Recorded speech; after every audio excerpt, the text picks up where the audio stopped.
Welcome to Public Occurrences, both foreign and domestic. And I'm your daily guide through understanding today's headlines, Michael O'Fallon.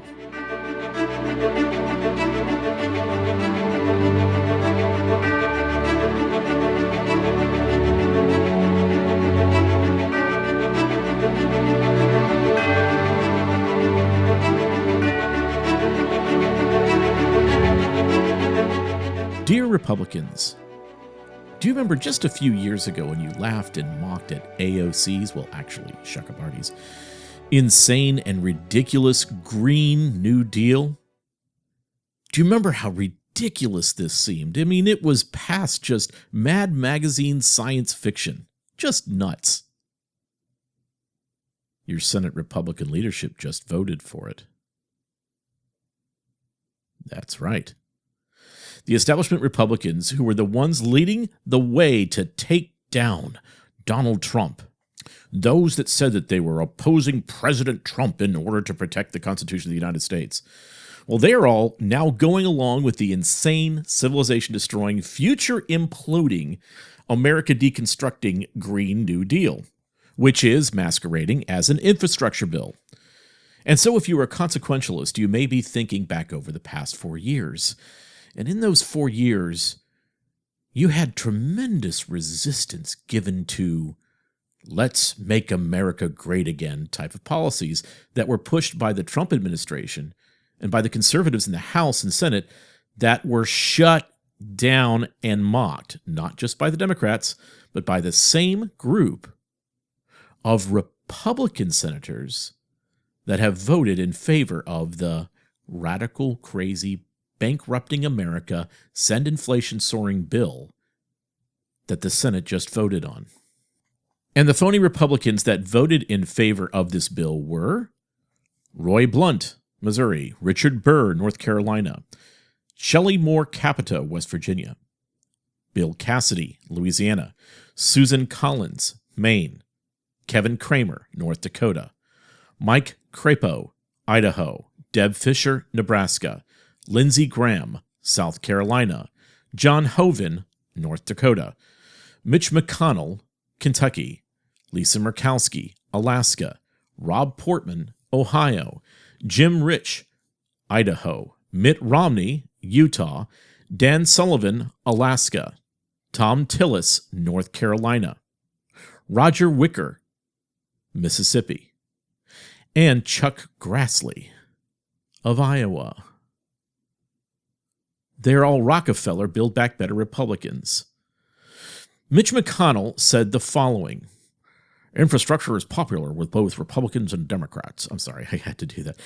Mr. McConnell said, the American people divided sent us a 50-50 Senate and a narrowly divided House. I don't think the message from them was do absolutely nothing, and if you're going to find an area of potential agreement, I can't think of a better one more than infrastructure, which was desperately needed. Of course, Mitch McConnell went into things like saying bipartisan 10,000 times and so forth, just to show that they're all really working together, because in fact they are.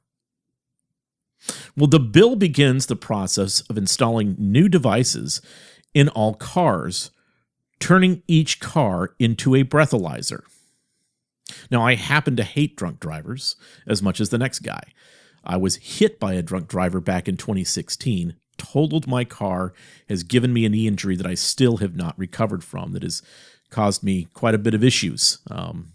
Being able to just work out normally, or to walk, or to stand for a long time. But to bring the government in one's car is more than just a little bit disturbing. This bill implements a test system that allows the government to track every mile as well in real time. Then you'll be taxed on miles. This is a regressive tax because it will fall harder on lower income people than on rich people. But just think about this. It tracks every single mile that you drive, including where you drive. Now, of course, you already have a phone if you've got that. But think about all the cars that'll need to be retooled to ensure that they have this technology. Have you tried to buy a new car lately? Well, anyway, I'll get to that later. The bill will see taxpayers pay massive subsidies for electric vehicles. Now, of course, every leftist loves electric vehicles, but the problem with them is that there's nothing clean or actually green about them. The batteries for electric cars are made using filthy, abusive mining processes in Africa, and especially in China. And who is it that actually is controlling the majority of iron and ore and other interests within Africa right now? Is it the African nations themselves? Or have they signed memos of understanding with China and the Belt Road Initiative? In other words, China will control an essential component of American cars. So when the batteries die, they can't be recycled. They just rot. Also, our current electrical grid isn't big enough to sustain the cars that all of the folks that want these changes in terms of us going completely electric, it can't accomplish all of that. By the way, I will be looking into the future of transportation on a future episode of The Causes of Things, so stay tuned for that. Now, huge sums of money are being poured into public transportation, even though right now few Americans actually rely on it. And outside densely populated cities, it's just not a reasonable means of transportation for most Americans in rural areas, which is one of the reasons why they will begin to compress the population towards central city hubs and away from the suburbs and rural areas of our nation. So if you're somebody that's living outside of the main grid of a large city center or metro center such as New York, Philadelphia, New Jersey, or Tampa Bay, Orlando, Miami-Dade, Los Angeles, Dallas, Fort Worth. If you're someone who is way outside of that, understand that you're going to be encouraged to move in to participate in life as we know it. So in many ways, this bill is a setup for what is to come. And believe me, there is more to come very soon. This is the first step of setting forth what is a plan that will take 9 years for us to reach as a nation.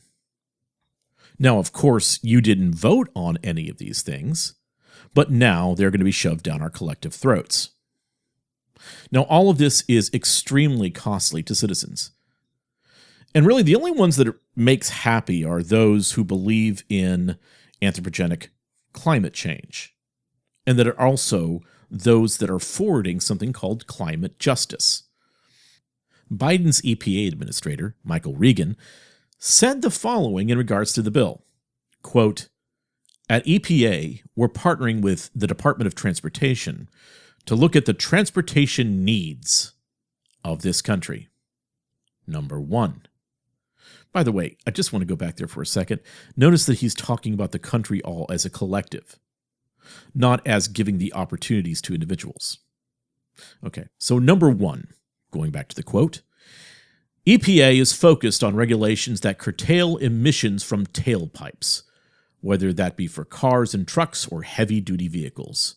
We know that we need to do that for climate purposes. But we also know that because of the systemic racism that exists in this country as it relates to transportation planning. Many of these roads go through the center of our communities. So it's incumbent upon us to partner with the Department of Transportation to ensure that we reduce the emissions from vehicles that are disproportionately impacting our communities. Notice the two words, systemic racism, and it is disproportionately impacting our communities, which means that now you must make it proportionate, and as well that we have to get rid of the systems that create racism, that create that disproportionality. I would suggest going back and listening to my discussion with James Lindsay on climate justice, which I will be copying in the show notes. I think you might find that enlightening. Now, on the other hand, one of the few respectable Republican senators left in the halls of Congress, Josh Hawley, said the following, quote, "It has got too much Republican support in my view. And listen, at the end of the day, this is not an infrastructure bill, as you pointed out. This is a woke politics bill. He then continued, quote, "This is a bill that has gender identity language in it. It could open up new federal causes of action for gender identity lawsuits. This has got a climate change agenda in it. This has got the Green New Deal in it," end quote. So of the 19 senators that voted for this infrastructure bill, this woke infrastructure bill, as Senator Hawley correctly puts it, I would take another 19 senators like Senator Hawley, as opposed to all of the others. But there was another Republican senator that was included in the first list of 19 that you should really be concerned about. Bill Cassidy of Louisiana. Senator Cassidy said the following, quote, "Critical race theory is not in this bill. Never has been. Equity is not a catchphrase for CRT. Language in this bill does not change current anti-discrimination laws at all," end quote, which is not exactly true. So Senator Cassidy is either A, confused in regards to what the definition and purpose of the word equity is, B, a stupid man, or C, an evil and deceptive man. And we don't want to prejudge and say which one of those he actually is. So we'll wait to hear from Senator Cassidy. But I would say this: trust Josh Hawley. He knows what he's talking about. Primary Senator Cassidy. The bill also includes billions to ensure that you can stay connected to the internet everywhere and anywhere you go, regardless of your financial status. This is from Consumer Reports, and I will also put this in the show notes. Quote, "Digital equity, inclusion, and literacy programs are implemented. The bill includes $2.75 billion for the Digital Equity Act, which will help states develop comprehensive plans to ensure equal access to the internet for historically underserved communities, and to fund projects to make the internet more accessible, such as Wi-Fi hotspots in schools and digital literacy programs for seniors. The intent is to help close the digital divide, which tends to hit low-income families and communities of color the hardest," end quote. So digital equity is here to close the digital divide, to end all those empty, analog, real spaces. Access for everyone, or at least for some, if they have a disproportionate amount of digital access over others. We have to spread the digital around, you see. And everyone must soon be bathed in the internet, no matter where you are and regardless of your financial status or desire to be connected to the World Wide Web. Because we are entering into the Internet of Things, not just of devices, but of everything for everyone. That was what was just passed in the Senate by Rockefeller Republicans.